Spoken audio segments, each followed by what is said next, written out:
it's Jack Milne with Tri-County Inspection Company and the House Whisperer Show.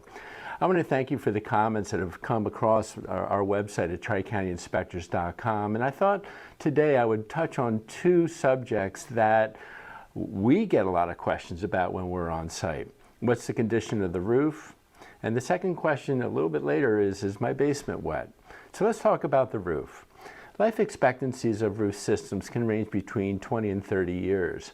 So if you're interested in buying a house that's 25 years old, you have to anticipate that the roof is going to be approaching its life expectancy. Now, is that a good thing or a bad thing?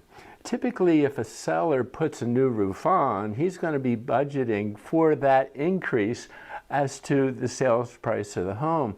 And at the same time, you really didn't have a choice as to what color that the seller liked. When I bought my house, it was 19 years old. My shingles had a life expectancy of 20 years. I knew I was going to get a better price on that home because I was anticipating having to replace the roof within the next 2 years. At that time, I knew I was going to remove the roof. I knew when I was going to budget to replace the roof, because if you put a roof on November, December, and January, you're going to get a better price than if you have to put a roof on in the spring. So that gave me an opportunity to go ahead and shop it out, pick the shingles I wanted, and to hire the contractor of my choice. So what's the condition of the roof? It really, as long as it's watertight, you're going to be good to go. And the way that the home inspection laws work is that if the roof is dated but not leaking, we cannot make it a material defect because it's a life expectancy issue. So if it's an older roof, don't fret about it. You're going to get a better number on the house. So let's go to question number 2. Is my basement wet? One of the reasons most home inspectors start outside is to not only be prepared for when our client arrives to access the roof, do at least 1 to 2 walk-arounds, but also, believe it or not, they're refreshing the sinuses. So that when we go inside, we take care of the paperwork and then we head right to the basement.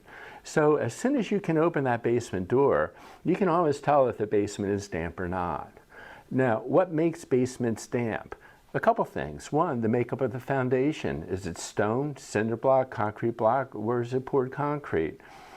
What did we find outside that could have made the basement damp? Improper grading, downspouts not extended, gutters clogged. So these are all things that we discuss while we're outside, because if the basement's damp, we're almost know why now. Now, sometimes when we get into the basement, there's a sump pit and pump.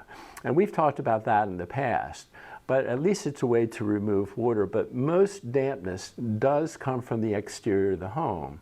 So when I get called out to say, well, Jack, before I spend big dollars to put a basement waterproofing system in, what can I do first in order to keep it simple?